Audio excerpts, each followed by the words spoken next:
था यहाँ के लिए, अहमदाबाद के लिए, तो मेरे मन में बहुत सारी बातें थी जो मैं आपसे करना चाहता था। और वो इसलिए कि पिछली बार जब मैं ऊना यात्रा में गया था तो वहाँ पे जिग्नेश ने कान में धीरे से आकर के कहा था कि कम बोलना, क्योंकि परमिशन कैंसिल हो गया है। ये परमिशन का चक्कर हमारा पीछा नहीं छोड़ता है। इस बार की भी यात्रा का परमिशन कैंसिल कर दिया गया है। तो एक तो बहुत सारी बातें मन में थी जो आपसे करनी थी। दूसरा, कल की जो दर्दनाक घटना घटी है अमरनाथ यात्रा के दौरान, यात्रियों के ऊपर जो हमले हुए हैं, उसकी वजह से मन इतना व्यथित हुआ कि मन किया कि इस बार जब आप लोगों से बातचीत करूंगा, इन बेकार के फजूल के लोगों के बारे में कोई चर्चा नहीं करूंगा। लेकिन स्थिति ये है कि उस दर्दनाक घटना की आप जितनी भी निंदा करें, जितनी भी भर्त्सना करें, वो कम है। और किस तरीके की परिस्थिति पैदा की गई। मैं गृह मंत्री तो हूं नहीं कि कड़ी निंदा करके चुप हो जाऊं, ना मैं बीजेपी का मंत्री हूं कि कह दूं कि कठोर कार्रवाई की जाएगी, ना मैं मनोज वाजपेयी हूं कि कह दूं कि सबका बदला लिया जाएगा, ना देश में गैंग्स ऑफ वासेपुर चल रहा है कि सबका बदला लेगा तेरा फैजल। तो ऐसा तो चल नहीं रहा है ना। वाकई मन दुखी होता है, परेशान होता है कि आखिर इस मुल्क को हुआ क्या है। कभी धर्म के नाम पे, कभी जाति के नाम पे, कभी संस्कृति के नाम पे लोगों को खुलेआम मारा जा रहा है।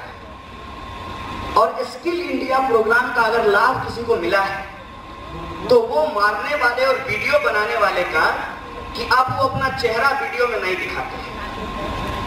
आप पहले के वीडियो देखेंगे तो वो मारते भी थे, वीडियो भी बनाते थे, और सेल्फी भी डॉटर का असर था उनके ऊपर, प्रधानमंत्री जी का, तो अपना चेहरा भी, थोबड़ा भी दिखा देते थे उसमें। अब बहुत चालाक हो गए हैं। अब मारते भी हैं, वीडियो भी बनाते हैं, अपना चेहरा नहीं दिखाते हैं। और रोज बरोज लोगों को कभी प्रेम के नाम पे, कभी पाश्चात्य संस्कृति के नाम पे, कभी कोई क्या करता है, धर्म बचाने लगता है। और ये धर्म बचाने की ठेकेदारी किसी एक धर्म के मानने वाले कठमुल्लों की नहीं है। ये सारे धर्म में धर्म बचाने वाले लोग हैं। कासिम भाई, जो जुनैद के भाई साहब हैं, उन्होंने कहा कि यह देश मुसलमानों का है। बेशक है। और एक बात मैं आपको बता दूं कि जब मैं जेल से आया तो मैंने एक किताब लिखी, बिहार से तिहाड़ तक, और उसमें हमने एक जगह जिक्र किया है कि जिस स्कूल में मैं जाता था और जिनके रिक्शे पे मैं बैठ करके जाता था, उनका नाम मोहम्मद कासिम था। और सेकुलरिज्म का ज्ञान उन्होंने ही मुझे दिया बचपन में, उस अबोझ दिमाग में। और उन्होंने कभी नहीं कहा कि यह देश सिर्फ मुसलमानों का है। उन्होंने हमेशा कहा कि यह देश इंसानों का है। लेकिन दिक्कत क्या है? दिक्कत क्या है? दिक्कत यह है कि जब इंदिरा गांधी जी की हत्या हुई थी तो राजीव गांधी साहब ने कहा था, क्रिया की प्रतिक्रिया होती है। और वो क्रिया की प्रतिक्रिया का जो दौर है वो इस देश में थमने का नाम नहीं ले रहा है। इसीलिए आप तमाम साथियों से एक आग्रह करना चाहता हूं, इतनी देर अगर आप यहां बैठे हैं तो आपकी समझदारी पे कोई शक नहीं है।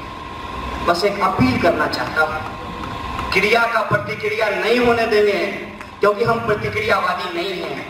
हम समाजवादी हैं, हम समतावादी हैं, हम अम्बेडकरवादी हैं। इसीलिए हम क्रिया का प्रतिक्रिया नहीं होने देंगे। अगर कोई गलत क्रिया होगी उसको रोकेंगे और संविधान के आधार पर अपने मुल्क का निर्माण करके एक वास्तविक आजादी की तरफ आगे बढ़ेंगे। ये हमारा दोस्तों, ये जो परिस्थिति है आज हमारे सामने, उसमें देखिए, हमारे यहाँ कुछ लोग एक गीत गाते थे झोपड़ी की चर्चा ने महल के नारा, गांधी जी के भजन करे गांधी के हत्यारा। आज इसी दौर में हम हैं, झोपड़ी की चर्चा नहीं हो रही है। कहते हैं कभी बड़े हुए तो क्या हुआ, जैसे पेड़ खजूर, पंछी को छाया नहीं फल लागे अति दूर। भारत को यदि विकसित राष्ट्र बनाना चाहते हैं, न्याय के पैमाने पे खड़ा करना चाहते हैं, तो माननीय मोदी जी इजराइल नहीं, आपको फिलिस्तीन के पक्ष में खड़ा होना चाहिए था। ये जो परिस्थिति है इस देश के अंदर, उसको हमको समझना पड़ेगा। अगर हम कहते हैं कि हम युवा हैं, युवा होना कोई नंबर नहीं है। युवा होना उस जोश की बात है जहां आप खुद के लिए, समाज के लिए कुछ कर गुजरना चाहते हैं, कुछ करना चाहते हैं इस मुल्क के लिए। और परिस्थिति ऐसी बनी है कि आज आप प्रधानमंत्री जी की तरह ट्वीट करके इनसे नहीं लड़ सकते। प्रधानमंत्री जी ट्विटर पे अच्छा दिन ला सकते हैं, 15 लाख आपके खाते में पहुंचा सकते हैं, महंगाई और भ्रष्टाचार कम कर सकते हैं, लेकिन वास्तविक रूप में महंगाई और भ्रष्टाचार ट्विटर से कम नहीं होती है। उसके लिए नीतियां बनानी पड़ती हैं, और जब आप नीतियों की बात करेंगे तो सारा मामला उठ करके आ जाएगा। अचानक से कोई लोग गाय बचाने लगेंगे, कोई धर्म बचाने लगेंगे, कोई जो है संस्कृति बचाने लगेंगे। उनसे रुक करके कुछ मत कीजिए, कुछ पूछिए। मैं सहमत हूँ हमारे जो प्रोफेसर हैं रतन लाल उनसे कि इनसे सवाल पूछिए। मेरा एक संघी दोस्त है, मैं संघियों से भी दोस्ती करता हूँ, ना काहू से दोस्ती ना काहू से बैर। तो मैं उनसे पूछता हूँ कि अच्छा बताओ क्या चल रहा है देश में। तो बोला देश में सब बम बम है क्योंकि ये मोदी युग है। तो हम बोले अरे यार, तुम्हारे पापा तो हमको बताए थे कि ये कलयुग है, तुम मोदी युग कह रहे हो। अब तुम ही बता दो कि ये कलयुग है कि मोदी युग है। तो उसके पास इस बात का कोई जवाब तो होता नहीं है। तो फिर कहता है कि इस देश में कुछ भी अच्छा होता है तुम लोगों को अच्छा नहीं लगता। हम बोले देश में तो अच्छा हो रहा है, लेकिन प्रॉब्लम ये है कि वो अंबानी और अदानी साहब के फ्लैट से निकल करके हमारे झोपड़ी तक पहुंच नहीं रहा है। जिस दिन तक वो हमारे पास पहुंच जाए हमको भी लगेगा कि कुछ अच्छा हो रहा है। आखिर अच्छा हो क्या रहा है इस देश के अंदर? किसी भी सवाल को आप उठा लीजिए और इनसे जवाब मांगिए कि क्या हो रहा है। बात करते हैं शिक्षा की। शिक्षा की हालत यह है कि लगातार शिक्षा का बजट कम किया जा रहा है। कम क्यों किया जा रहा है? कि सब लोग पढ़ लेगा तो इनके लिए साइबर कैफे में बैठ करके गाली देने वाला 3000 रुपए का रोजगार कौन करेगा? ये सवाल है। दूसरा सवाल है कि रैलियों में 200-200 रुपए दे करके भीड़ कैसे जुटाई जाएगी जो मोदी मोदी करेगा? सवाल ये है कि आखिर लोग पढ़ लिख लेंगे तो धर्म क्यों बचाएंगे भाई? ठीक से अगर हिंदू धर्म को ही पढ़ लो तो उसमें धर्म को बचाने के लिए तुम्हारी जरूरत ही नहीं है, क्योंकि तुमको भगवान ने बनाया है, तुमने भगवान को नहीं बनाया है, इसलिए तुम क्यों भगवान को बचाना चाहते हो? और ये बात बराबर सब पे लागू होती है। इसीलिए मैं खास तौर पे जो हमारे अल्पसंख्यक भाई हैं उनसे एक बात बहुत मजबूती से और पूरी उम्मीद से कहना चाहता हूं, घबराने और डरने की जरूरत नहीं है। पहली बात, इस्लाम खत्म नहीं होगा इनसे, क्योंकि दुनिया का दूसरा सबसे बड़ा धर्म है, भारत के अलावा बहुत सारे मुल्क में है, तो इस्लाम खतरे में नहीं है। एक बात। दूसरी बात कि ये जर्मनी नहीं है, ये भारत है जिसकी आबादी 125 करोड़ है, और इस आबादी में जिनके ऊपर आज हमला किया जा रहा है बेशक वो खतरे में हैं, उनको दिक्कत है, लेकिन एक बात याद रखिएगा, ना ये हिटलर है ना ये जर्मनी है। ये हिटलर होने की कोशिश जरूर कर रहे हैं, लेकिन अगर ये हिटलर बन भी जाए तो इस देश का मुसलमान यहूदी नहीं है। ये बात मैं इसलिए कह रहा हूं और पूरी जिम्मेदारी से ये बात मैं कह रहा हूं कि इस देश के मुसलमान एयर कंडीशन में बैठ करके सिर्फ आर्टिकल नहीं लिखते हैं, इसीलिए जब मैंने अपनी किताब लिखी तो हमने जिक्र किया कि मैं जिनके रिक्शे पे बैठ करके जाता था उनका नाम मोहम्मद कासिम था। जिस दिन उनका विश्वास इस मुल्क पर से उठ जाएगा, याद रखिएगा, जो आज जोर जोर से जय लगा रहे हैं फेसबुक और ट्विटर पे, वो सीधे दीवार भाग जाएंगे, वो रोड पे आपको लड़ते हुए नजर नहीं आएंगे। इसीलिए ये हमारी जिम्मेवारी है कि इस विश्वास को बना करके रखा जाए। ये मुल्क किसी के पिताजी का नहीं है, जितना हिंदुओं का है उतना ही मुसलमानों का है, और जितना मुसलमानों का है उतना ही सिखों का है, जितना सिखों का है उतना ही ईसाइयों का है, उतना ही जैनियों, बुद्धिस्टों, पारसियों, उन तमाम लोगों का है जो किसी भी धर्म को नहीं मानते हैं। इसकी इजाजत यह संविधान हमको देता है। इसीलिए धर्म के नाम पे लोगों को बांटने की जो साजिश है उसको सिरे से खारिज कीजिए और कहिए अल्लाह ने हमको बनाया या राम ने हमको बनाया। किसने हमको बनाया ये ऊपर वाला जाने। जब उसने हमको बनाया है तो उसको हमको नहीं बचाना है, हमको खुद को बचाना है और आने वाली पीढ़ी को बचाना है। ये सवाल है हमारे सामने, और इस सवाल पे अगर बात होगी तब मसला होगा मुद्दे का, तब निंदा, कठोर निंदा, इस पे चर्चा नहीं होगी। तब सवाल होगा मुद्दे का कि आतंकवादी घटना क्यों होता है, समाज के अंदर सांप्रदायिकता का जहर क्यों फैलाया जाता है, जाति के आधार पर लोगों का शोषण 21वीं सदी में भी क्यों हो रहा है। कभी कभी आश्चर्य नहीं लगता है क्या? हम लोग मोबाइल का इस्तेमाल करते हैं, पंखे का इस्तेमाल करते हैं। बताइए ये जो पंखा आपके पीछे चल रहा है वो पंखा कह रहा है कि भाई ब्राह्मण लोग सब हट जाओ, हम खाली दलित को हवा देंगे, या ये कह रहा है कि भाई खाली ब्राह्मण बैठो, हम जो है सिर्फ ब्राह्मण को हवा देते हैं, दलित को हवा नहीं देंगे। ऐसा कह रहा है क्या? साइंस तो ऐसा नहीं कहता है। जिस मोबाइल का आप इस्तेमाल करते हैं वो भी ऐसा नहीं करता है। तो फिर उसी साइंस का इस्तेमाल करके हमारे दिमाग में पूरा कचरा क्यों डाला जाता है, इस सवाल को आज पहचानने की जरूरत है। और वो इसलिए डाला जाता है कि जिग्नेश भाई ने कहा कि गुजरात में जमीन कागज पे बांटी गई है। मेरे दोस्त, गुजरात ही नहीं, बहुत सारे राज्यों में जमीन कागज पे ही बांटी गई है। और कागज पे सिर्फ जमीन ही नहीं बांटी जाती है, कागज पे कंबल बांटा जाता है, नौकरी बांटा जाता है, भ्रष्टाचार को खत्म करने की योजना बांटी जाती है, मनरेगा बांटा जाता है, पता नहीं क्या क्या कागज पे बांट दिया जाता है। और बांटने और बेचने में, ओ भाई साहब, ईमानदारी से बोलता हूं, इसमें कोई क्रिटिसिज्म नहीं है, प्लीज प्रधानमंत्री के साथ इसको मत जोड़िए कि गुजरातियों का कोई जोड़ नहीं है। गुजरात का ढोकला भाई साहब पूरे देश में पॉपुलर है, लेकिन एक बात है, गुजराती ढोकला चाहिए, गुजराती जुमला नहीं चाहिए। ये गुजराती जुमला बंद, क्योंकि यहां आकर के हमने देख लिया कि कितना गुजरात वाइब्रेटिंग है और कितना जो है यहाँ के लोग वाइब्रेशन में है। सारा वाइब्रेशन जो है, मैं जब आया था एयरपोर्ट पे, टिकट भेजा है आप लोगों ने, एयरपोर्ट पे पहुंचा तो वहां पे आप लोग ने अगर कभी मौका मिले, सरकार से गुजारिश कीजिएगा कि कभी हम लोगों को एयरपोर्ट दिखा ही दो बाहर से। जैसे बुलेट ट्रेन को हम लोग फेसबुक के वीडियो पे देखते हैं, आज तक उसका पटरी बिछी नहीं है, बुलेट ट्रेन चली नहीं है, लेकिन उसको हम लोग देख करके खुश होते हैं कि बुलेट ट्रेन चलेगा, उस पर बैठ करके हम लोग अयोध्या जाएंगे और राम के ऊपर जो है एक लोटा गंगा जल चढ़ाएंगे। तो देख रहे हैं हम लोग इसको। तो जब एयरपोर्ट के अंदर था मैं, तो 6 चार्टर प्लेन वहां लगा हुआ था।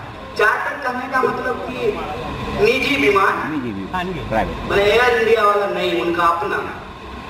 और उस 6 में से 4 के ऊपर अदानी लिखा हुआ था। हम बोले देखिए कितना वाइब्रेंट गुजरात है, सारा वाइब्रेशन जो है एक आदमी के पास पहुंच गया है।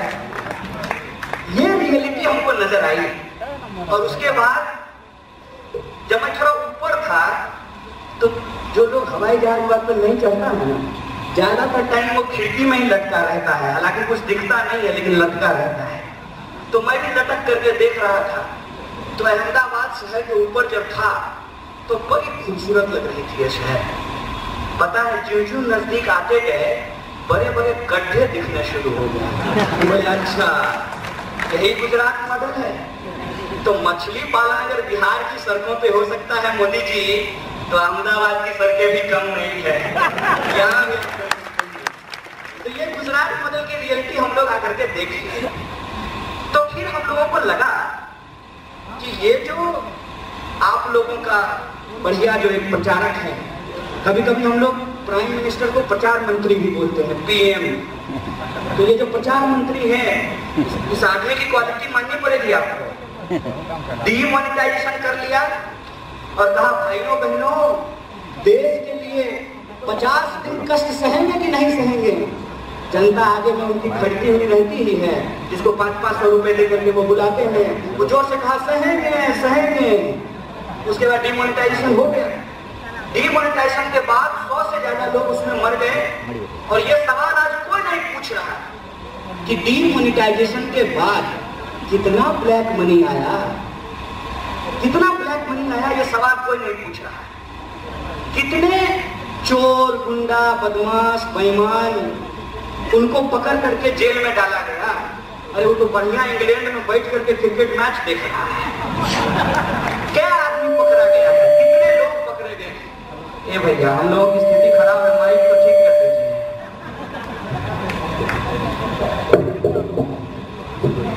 तो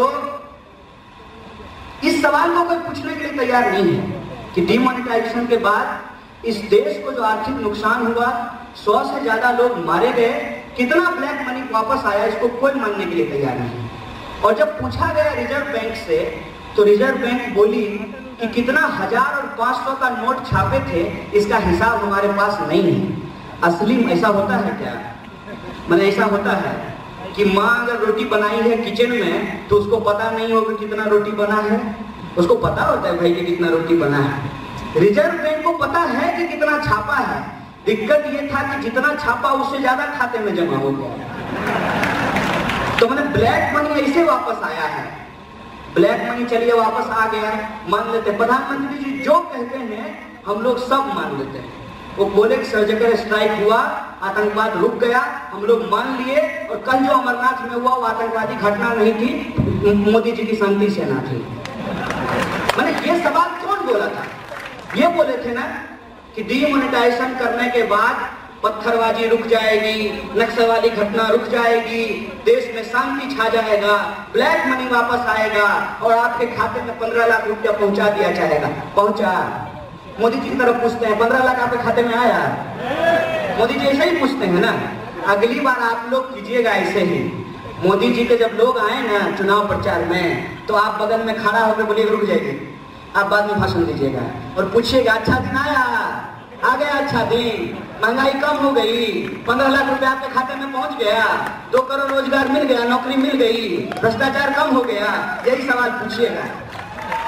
अभी गुजरात का चुनाव है तो अचानक से एजेंडा शिफ्ट कर दिए। जैसे बाबा रामदेव किए, योगा सिखाते थे, उसके बाद बोले कि देश के लिए पतंजलि का फेस वॉश लगाओ। अरे मेरा फेस अच्छा हो जाएगा तो देश का इसमें क्या भला हो जाएगा, ये हमको बताओ। कि अगर हम फेस वॉश पतंजलि का लगाएं और हम सुंदर हो जाएं तो उससे देश का भला कैसे हो जाएगा? भाई साहब, अजय देवगन और अक्षय कुमार की फिल्म देखना देशभक्ति नहीं है, वो मनोरंजन का मसला है, एंटरटेनमेंट का मसला है। लेकिन आजकल सब कुछ देश के नाम पे ही बेचा जा रहा है। टाइल्स भी देश के नाम पे बेचा जाएगा, मोटरसाइकिल भी देश के नाम पे बेचा जाएगा, फेस वॉश से लेकर के बिस्कुट से लेकर के गोनाइल से लेकर के देसी घी तक सब कुछ देश के नाम पे बिक रहा है। तो सवाल ये है, जब सब कुछ देश के ही नाम पे बिक रहा है तो देश को बिकने से कौन बचाएगा? देश को बिकने से बचाने की जिम्मेवारी आप तमाम लोगों को लेनी पड़ेगी और ये संकल्प लेना पड़ेगा कि कल की यात्रा जो मेहसाना से हम शुरू कर रहे हैं, ये कोई हमारी चुनावी तैयारी नहीं है। हम जौ से जाति होती है, जौ से जातिवाद होता है, तो जौ से जंग होता है। ये जंग है जातिवाद के खिलाफ। इस बात का संकल्प आप तमाम लोगों को लेना पड़ेगा दोस्तों। इसीलिए जब हमारे प्रोफेसर साहब ने कहा कि बागडोर आप लोगों को संभालनी पड़ेगी। तब हमने कहा बागडोर हमने संभाला है, लेकिन ये बागडोर संसद की नहीं, सड़क की है। सड़क से लेकर के संसद तक इस बागडोर को संभालेंगे, इसमें कोई दो राय नहीं है। लेकिन आज सवाल ये है कि सड़कों पे खड़ा होकर के सड़कों पर मारे जाने वाले लोगों के पक्ष में कौन खड़ा होता है उसको तय करने की। और हमने तय किया है कि हम सड़कों पे खड़े होंगे और भीड़ के दौरान अगर किसी की हत्या की जा रही है, यह हत्या हम नहीं होने देंगे। यह सवाल आज हमारे सामने है दोस्तों। इसीलिए कल की जो यात्रा है वो महज यात्रा नहीं है, पूरे देश को एक संदेशा है।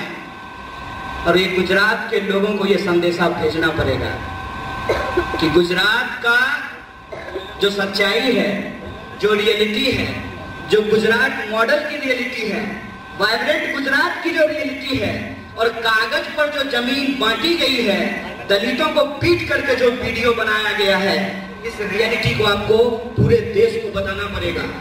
और एक बात मैं आपको कह देता हूँ, मुझे परंपरा ज्यादा नहीं मालूम है, लेकिन कोई हिंदू मरने के लिए बनारस जाता है? कोई हिंदू मरने के लिए बनारस जाता है? मोदी जी तो हिंदू हृदय सम्राट हैं, बड़ौदा से बनारस गए हैं, जरूर कुछ ना कुछ अच्छा होने वाला है। इसीलिए ये संदेश आप लोगों को पूरे देश को भेजना पड़ेगा कि हमने बीमारी आपको ट्रांसफर नहीं की है। यह बीमारी इतना एस्पिरेशनल है कि सूट पे अपना ही नाम लिखवा लेता है। बताइए, ऐसा प्रधानमंत्री देखे हैं आप लोग? मैं अगर चलूं तो एक टोपी लगा दूं और उसके ऊपर लिखा है कन्हैया कुमार। ऐसा ही मेरा एक और संगीत दोस्त है, वो एक समय बोला तुम लोग किधर हो किधर? हम बोले अच्छा, हमको तो मालूम ही नहीं है कि हम किधर हैं। बोले मोदी जी शेर है शेर। हमने कहा शेर को कभी सुना है कि अपने आप को कहे कि मैं शेर हूं? ये बताओ, कभी ऐसा हुआ है कि तुम चिड़ियाघर गए हो और शेर आकर कहा हो कि मैं शेर हूं? ये मोदी जी हैं जो कहते हैं कि मेरे पास 56 इंच का सीना है। अरे भाई साहब, ये तो ऐसा ही प्रचार है कि फेयर लवली लगाने से गोरेपन जैसा निखार आता है। क्या बात है, इंसान का सीना 56 इंच का हो, अगर ये सच है तो फेयर लवली लगाने से गोरेपन का निखार भी आ सकता है। ये जो देश के अंदर एक तमाशा चल रहा है, उस तमाशे पे सवाल खड़ा करना जरूरी है। और ये सवाल घूम फिर करके वही आती है जिसको मैं बार बार कोट करता हूं, और वो सवाल है कि इस मुल्क को बाबा साहब भीमराव अंबेडकर के सपनों का मुल्क कैसे बनाया जाए। ये सवाल है कि इस मुल्क को भगत सिंह के सपनों का देश कैसे बनाया जाए। मैं इतनी देर से यहाँ खड़ा हूं, बहुत सारे लोग बोले हैं, मेरी इच्छा थी कि गुजराती में आकर के कोई कहे कि ये देश, ये मुल्क और ये गुजरात मोदी जी का नहीं, गांधी जी का है। मैं ये सुनना चाहता था। मतभेद हो सकते हैं, मतभेद हो सकते हैं, और जब बाबा साहब भीमराव अंबेडकर और गांधी जी के बीच मतभेद थे, तो हमारे और आपके बीच में मतभेद होगा तो क्या दिक्कत है? मतभेद का सम्मान करना, मतभेद को जगह देना, अल्पसंख्यक को बहुसंख्यकों के लिए, बहुसंख्यक को अल्पसंख्यकों के लिए जगह बनाना, यही लोकतंत्र है, यही डेमोक्रेसी है। इस बात को हमको मानना है। और ये जो मत भिन्नता होती है, इस मत भिन्नता को रिस्पेक्ट करना जरूरी है। मत भिन्नता हो सकती है हमारी गांधी जी से, लेकिन देखिए कि इतना बड़ा व्यापार इस देश के अंदर किया गया, आतंकवाद, आतंकवादी। अरे सबसे पहला आतंकवादी इस देश का कौन है? आजाद भारत का नाथूराम गोडसे, जिसने गांधी की हत्या की। कोई इस बात को क्यों नहीं बोलता है? जब नाथूराम गोडसे ने गांधी की हत्या की, तो क्या इस देश के मुसलमानों ने कहा कि सारे के सारे हिंदू आतंकवादी हैं? तो जब अफजल गुरु के ऊपर आरोप लगा कि उसने पार्लियामेंट पे अटैक किया, तो तुम क्यों कहते हो कि सारे के सारे मुसलमान आतंकवादी हैं? सवाल मैं तुमसे पूछूं। और क्या डिजाइन तैयार किया? मैं अपनी संवेदना में जो लोग मारे गए, मैं चाहता था कि मैं उनके परिवार से जाकर के मिलूं। और ये बात हमने जिग्नेश से शेयर की कि जिग्नेश, हम गुजरात में हैं, हम चाहते हैं कि सूरत जाएं और वो जो लोग हैं उनके परिवार से मिलें, उनके साथ अपनी संवेदना व्यक्त करें। बोला कैसे जाओगे? वहां जो भीड़ आई है वो भीड़ उस मौत पे भी अपनी राजनीति करना चाहती है, उस मौत पे भी। समाज के अंदर किसी का खून बहाया जा रहा है, किसी को उसमें वोट नजर आ रहा है। भाई साहब, खून किसी का भी गिरे, रंग उसका लाल होता है।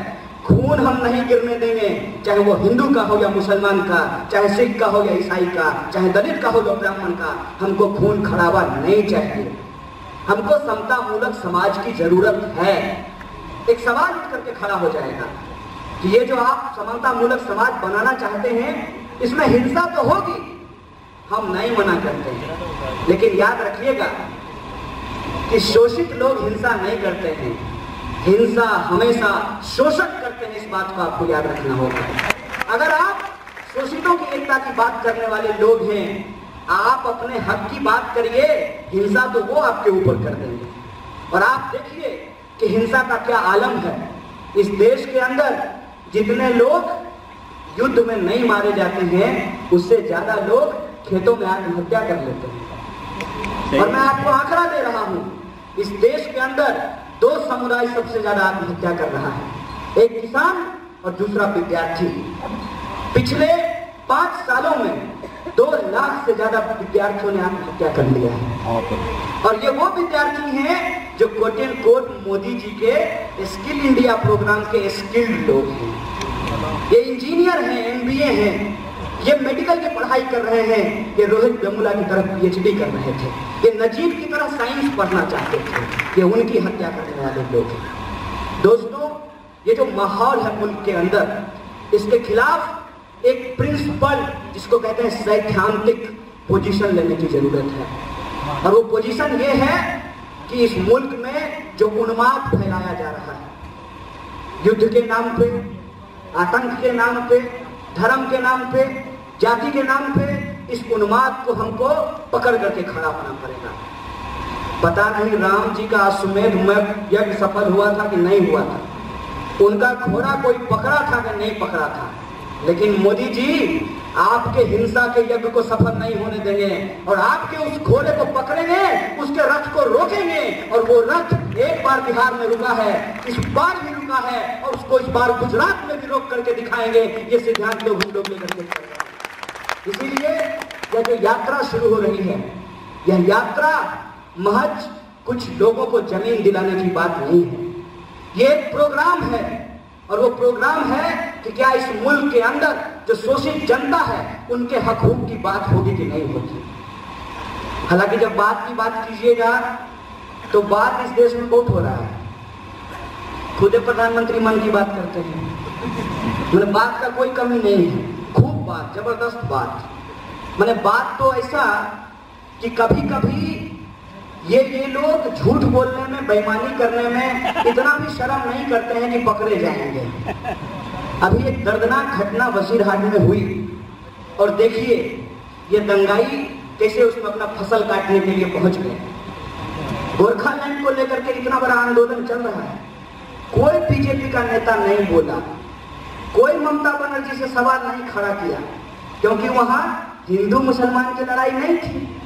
लेकिन बसीरहाट पे आहा कितना आंसू, ओहो समंदर भी भर जाए, मतलब उससे ज्यादा आंसू बहा दिए। लेकिन फोटो ट्वीट करने की जल्दबाजी में अपने ही कुकर्म का फोटो पोस्ट कर दिए।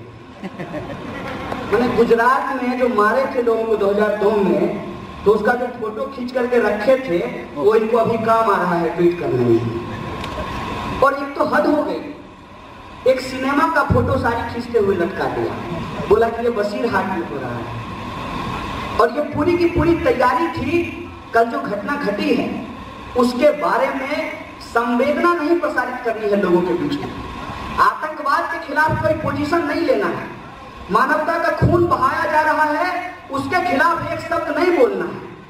क्या कह रहे हैं कि मुसलमान कर रहे हैं, मुसलमान कर रहे हैं। थोड़ी देर में पता चला कि जिस आदमी ने बचाया वो जो ड्राइवर है इत्तेफाक से वो मुसलमान है। तो इस नतीजे पे पहुंच गए ये लोग कि हाँ ठीक बात है, अब्दुल कलाम भी तो थे, मुसलमान थे, तो कुछ अच्छे मुसलमान होते हैं, कुछ बुरे मुसलमान होते हैं। बोले अच्छा, बहुत बढ़िया। तो अब्दुल कलाम की जब चर्चा हुई तो मुझे कुछ बात याद आ गई अचानक से, क्योंकि जब आप अब्दुल कलाम की बात कीजिएगा तो कोविंद साहब तो उसमें आ ही जाएंगे, वो भी है ना वेटिंग। हालांकि बीजेपी में वेटिंग का सिलसिला बहुत खराब है।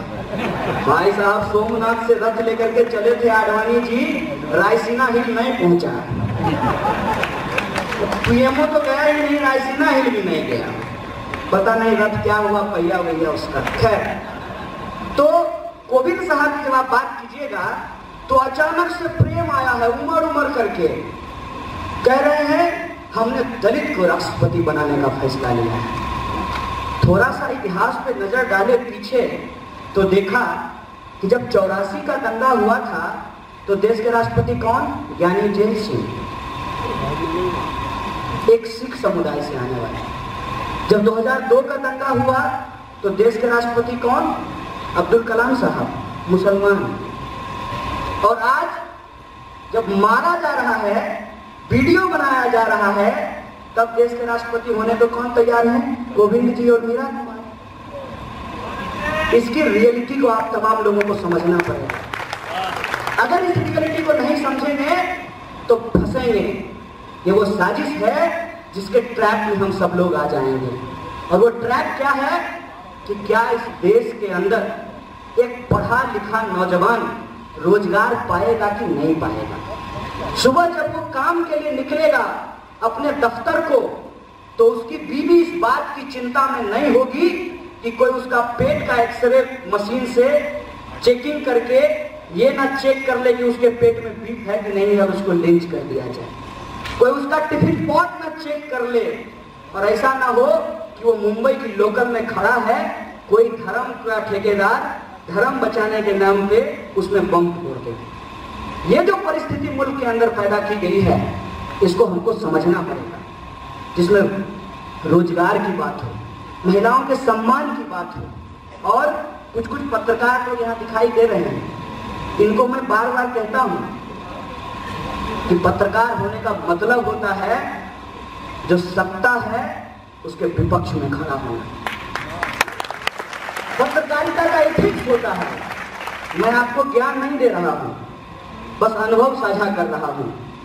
दुनिया का इतिहास उठा करके देख लीजिए, जब भी सत्ता मगरूर होती है तो उसके सामने अगर कोई कुछ उठाता है तो वो पत्रकार हैं कि वो कलम लेकर के सामने में खड़े हो जाते हैं। इसीलिए आज पत्रकारों को इस सवाल पे सोचना पड़ेगा कि क्या उनको मिनिमम वेज मिल रहा है? जो मिनिमम वेज मतलब न्यूनतम मजदूरी, जो कैमरामैन हैं, जो स्ट्रिंगर हैं, जो रिपोर्टर हैं, क्या उनके लिए मिनिमम वेज का सवाल नहीं है? और जब वो अपने मिनिमम वेज के सवाल को नहीं उठाएंगे तो इस देश में बाकी जो मजदूर है उनके न्यूनतम वेज का सवाल वो कैसे उठाएंगे? ये सवाल आज हम सब लोगों को तय करना पड़ेगा। एक मेरा बहुत पुराना दोस्त है, मेरे साथ स्कूल में पढ़ता था। इत्तेफाक से मैं स्कूल में टॉप करता था, मैं फर्स्ट आता था, वो सेकंड आता था। उसको बैंक पीओ की नौकरी लग गई। जब ये सारी घटना हुई तो उसने पूछा कि तुम नौकरी क्यों नहीं कर लेते हो? हम बोले कहाँ? बोले इतना प्राइवेट सेक्टर में जॉब है। हम बोले इस बार का आंकड़ा पता है, इस बार प्राइवेट सेक्टर में भी नौकरी नहीं है। और अजीम प्रेम जी की संस्थान ने और कई संस्थानों ने हजारों मजदूरों को निकाला है। और जो अखबार में काम करते होंगे उनको तो नोटिस आ गया होगा कि डीमोनेटाइजेशन के बाद 50% कटौती करने की बात की गई है। जहां 2 रिपोर्टर हैं वहां 1 रिपोर्टर करना है। उनको स्टूडेंट पीठ भी देखना है, उनको पॉलिटिकल पीठ भी देखना है। हो सकता है क्योंकि आजकल तो योगी जी सर में कौन सा तेल लगाते हैं ये भी न्यूज होता है, तो हो सकता है कि सुबह में वो योगी जी कौन सा तेल लगाए ये कवर करें। फिर वहां से निकल करके यूनिवर्सिटी कवर करें, फिर शाम को जो है मोदी जी का पार्टी कवर करें। तो ये तो पत्रकारिता की स्थिति है। हम बोले रोजगार है कहाँ? बोले हम जेएनयू से पीएचडी खत्म करने वाले हैं, और पीएचडी करने के चक्कर में ही बहुत सारे पब्लिक प्रोग्राम और मूवमेंट से गायब थे। हम बोले पीएचडी खत्म करने के बाद जेएनयू से, जिसको राष्ट्रपति पुरस्कार मिला है, जो देश का सबसे बेस्ट यूनिवर्सिटी है, और कुछ लोग क्लेम करते हैं कि उसका सबसे ज्यादा सब्सिडी का पैसा भी हम ही लोग खाते हैं टैक्स पेयर का, तो उस बेस्ट यूनिवर्सिटी में पढ़ने के बाद भी रोजगार नहीं है।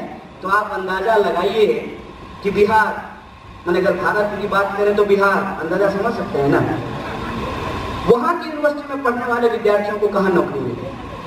बीटेक करने के बाद 5 लाख कम से कम औसत इस देश के अंदर हर साल बीटेक करते हैं, और कुल रोजगार कितना पैदा हुआ इस साल नहीं, पिछले साल 1,60,000। बताइए, जब इंजीनियर को जॉब नहीं मिलेगा तो इतिहास ऑनर्स को कौन नौकरी दे रहा है? वैसे भी इतिहास पढ़ने की क्या जरूरत है? अब जो मोदी जी कहते हैं वही इतिहास है, भले वो इतिहास में फेल कर गए हैं। वैसे भी इतिहास पढ़ने की जरूरत है नहीं इनके हिसाब से। इनके हिसाब से तो पर्सनैलिटी मैनेजमेंट बहुत जरूरी है कि मोदी जी का बाल इधर से घुंघराला है कि नहीं है, टाई सीधा है कि नहीं है, इसके आधार पर नौकरी मिलेगी। तो इतिहास क्यों पढ़ें, समाज विज्ञान क्यों पढ़ें? और ठीक कह रहे थे वो मन संचालन वाले, सोशियोलॉजी को बंद करके कुछ दिन में सही में फेकोलॉजी शुरू कर दिया जाएगा, ऐसा माहौल देश के अंदर बनाया जाए। ऐसी परिस्थिति में जब रोजगार नहीं हो और धर्म के नाम पे एक आदमी आया और हमको बोला कि यार तुमको क्या है, तुम्हारा तो नाम कन्हैया है, हिंदू राष्ट्र बन जाएगा तो तुम तो रह ही लोगे। हम बोले सुनो, नाम तो मेरा जरूर कन्हैया है, लेकिन पाकिस्तान का टिकट जो है ना, सबसे पहले ये लोग हमारा ही कटाते हैं। हर बात पे कहते हैं कि पाकिस्तान चले जाओ। अरे भाई क्यों चले जाएं? ट्रंप का बर्थडे मनाते हो तुम, ट्रंप से तो तुम मिल नहीं सकते हो, उसके कैलेंडर को केक खिलाता हुआ फोटो लगाता है। ट्रंप का बर्थडे मनाओ तुम, बिरयानी खाओ तुम, सेल्फी खिंचाओ तुम, अब पाकिस्तान हम चले जाएं। बहुत बढ़िया बात है भाई, है? हम तो भाई इसी देश में पैदा हुए, यहीं पढ़े लिखे पले बढ़े।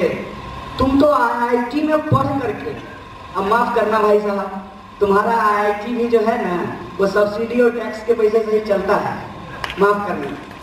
पढ़ने के बाद चले गए अमेरिका, और वहां जाकर के तुम्हारा देशभक्ति उबाल मार रहा है? तो देशभक्ति अगर इतना उबाल मार रहा है तो आओ हमारे साथ, चलते हैं गुजरात के किसी सुदूर देहात में, पढ़ाते हैं बच्चों को इंजीनियरिंग, तब पता चलेगा कि देशभक्ति किसके अंदर है। ये राजू श्रीवास्तव की तरह देश में कॉमेडी करना बंद करो, ठीक है? और बेसिक सवाल पे बात करो कि इस देश की जनता ने अगर मैंडेट दिया तो किन सवालों पे मैंडेट दिया? वो क्या मैंडेट था? वो मैंडेट था कि महंगाई कम की जाएगी, वो मैंडेट था कि 2 करोड़ रोजगार पैदा किया जाएगा, वो मैंडेट था कि भ्रष्टाचार कम होगा, वो मैंडेट था कि इस मुल्क के अंदर जो बेरोजगार नौजवान हैं, जो किसान हैं, उनको उनके फसल का दाम दिया जाएगा, महिलाओं पर अत्याचार रुकेगा। सच्चाई क्या है? इनके MP आजकल उनका भी बड़ा दर्द बसीरहाट के लिए सीना फड़फड़ा रहा है।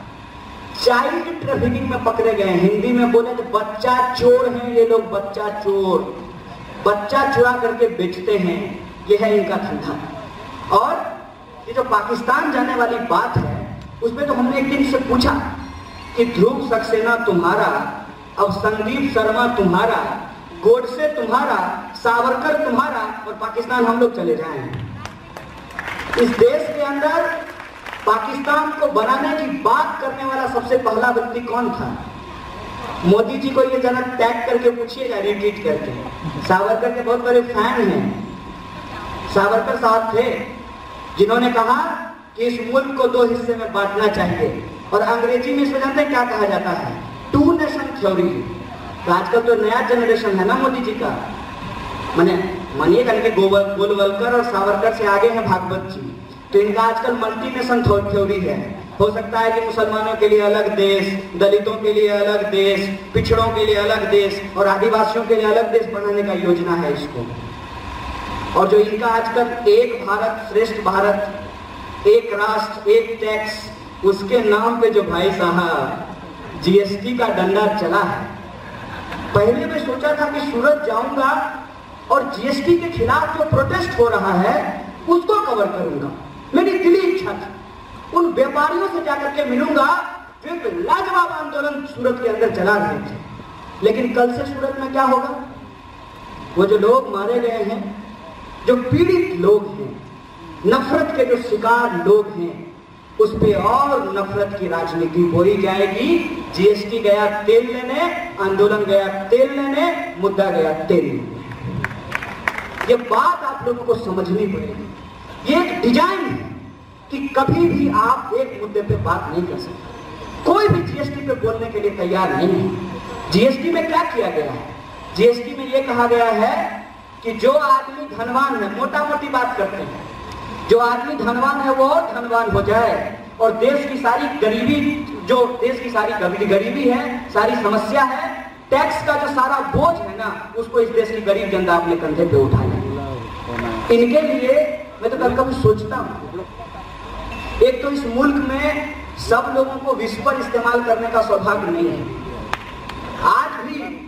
आज भी मैं जहां से आता हूं वहां महिलाएं जब उनको माहवारी होती है, और मैं इस बात को बोलना चाहता हूं पब्लिक प्लेटफॉर्म से, इस बात पे बात होनी जरूरी है, इसलिए बोलना चाहता हूं कि महिलाओं को जब माहवारी होती है तो उनके पास इस्तेमाल करने के लिए कपड़ा नहीं होता है, और जो कपड़ा वो इस्तेमाल करती हैं उसको धोती हैं, सुखाती हैं, फिर अगले महीने उसी का इस्तेमाल करती हैं। सबको विस्पर नहीं मिलता है, और ये बार बार जहां जाते हैं फोटो खिंचाने के लिए, इनको शर्म नहीं आती है। मैं तो सोचता हूं कि ये रात को सोते कैसे हैं। मेरे लिए ये सवाल है। कनाडा, जर्मनी, अमेरिका, हर जगह आप घूमे, स्कूल में बच्चियों को फ्री में नैपकिन दिया जाता है, माहवारी पैड फ्री में दिया जाता है। जो देश अपनी महिलाओं को फ्री में माहवारी पैड नहीं दे सकता है, 2000 में जो है 2020 में विकसित भारत बनाएंगे। बंद करो ये बकवास है तुम्हारा, तुमसे कुछ नहीं होने वाला है, तुमसे कुछ नहीं होने वाला है, तुम सिर्फ और सिर्फ जुमलेबाजी कर सकते हो। उस पर टैक्स बढ़ा दिया गया है। तमाम जो आपकी जरूरत की छोटी छोटी चीजें हैं, ब्लेड से लेकर के, रेजर से लेकर के, जूता से लेकर के, कलम तक, हर चीज पे जीएसटी को बढ़ा दिया गया है। छोड़ किसको दिया गया है? अंबानी को, अदानी को, टाटा जी को। जय श्री राम, जय श्री राम। कितना बढ़िया है। इस पे आपको सवाल उठाना पड़ेगा, और ये जो ट्रैक है, ये जो डिजाइन है, उस पे एक एक चीज पे प्रश्न उठाना पड़ेगा। मोदी जी इजराइल गए, बहुत बढ़िया बात। मिल करके आए, बहुत बढ़िया बात। स्कैनर खरीद करके लाएंगे, बहुत बढ़िया बात। देश में आतंकवाद रुक जाएगी, बहुत बढ़िया बात। और वो जो बच्चा है, यहूदी बच्चा, जिसके माँ बाप मर गए थे मुंबई टेरर अटैक में, उसके साथ फोटो खिंचवा करके आए हैं, बहुत बढ़िया बात। इससे कौन मिलेगा? ये जो जुनैद का भाई मोहम्मद कासिम बैठा हुआ है, पहलू खान का बेटा बैठा हुआ है, इससे कौन मिलेगा? ये सवाल मैं आपसे पूछना चाहता हूँ। ये तमाशा है। इस मुल्क को आप जाति और धर्म के नाम पे बर्बाद कर देना चाहते हैं। मोदी जी याद रखिएगा, आप कितना भारतीय हैं नहीं मालूम, हमारी रगों में, रग रग में भारतीयता बसती है। आपको बर्बाद नहीं करने देंगे, और ये चैलेंज हम आपके सामने लेने के लिए तैयार हैं। बहुत बोले टैक्स का पैसा, टैक्स का पैसा, ठीक है, पीएचडी 2-4 दिन में जमा कर लेंगे। आइए एक बार जो है आंदोलन में 2-2 हाथ हो जाए। आप हिंदू राष्ट्र बनाएंगे, हम इसको एक सेकुलर मुल्क बना करके रखते हैं, ये लड़ाई हम लड़ने को तैयार है। इसीलिए दोस्तों, मैं आप तमाम लोगों से अपील करना चाहता हूं कि आप गंभीर लोग हैं, क्योंकि इतनी देर बिना पैसा का हम लोग जिग्नेश पैसा दिए हो गया इन लोगों को, इतने देर बैठे हुए हैं ना। आप अपना पैसा खर्च करके, अपना समय खर्च करके, हम जैसे नौसिखियों का, मुझे बहुत ज्ञान नहीं है हम लोगों के पास, गलती करते हैं, सीखते हैं। हम नौसिखियों को अगर आप सुन रहे हैं, मतलब आप इस देश की, इस मुल्क की चिंता कर रहे हैं, आप इस देश को, इस मुल्क को बचाने वाले लोग। इसीलिए आपको प्रतिक्रिया में जाने की जरूरत नहीं है। उवैसी साहब हैं, उनको प्रतिक्रिया देने दीजिए, वो प्रतिक्रिया दें। इधर से तोगरिया, उधर से उवैसी साहब, और इन दोनों को बुला करके कहिए कि सुनिए ना, हमारा धर्म आपके भरोसे नहीं है और हमारे अल्लाह जो है ना वो आपसे बहुत ज्यादा ताकतवर है, ठीक है। अगर हम अल्लाह के सच्चे बंदे हैं तो हम हमेशा इंसानियत के पक्ष में खड़े होंगे, मानवता की खून बहाने वालों के साथ नहीं खड़े होंगे। और तोगरिया को भी कहिएगा कि सुनो ना, हिंदू राष्ट्र बनाओगे, अपनी बेटियों को तो प्रेम करने से रोक नहीं पाए, और उत्तर प्रदेश में ये अच्छी बात है, हम चाहते हैं कि ऐसा हो। जिग्नेश तो बोला भी, हम लोग इसके समर्थक हैं। जितना अंतर जातीय अंतर धार्मिक विवाह होगा, यह मुल्क उतना मजबूत होगा, उतना ऑर्गेनिक होगा। ये बात मैं आपको कह देना चाहता हूं। इस बात को हम लोगों को प्रमोट करना चाहिए।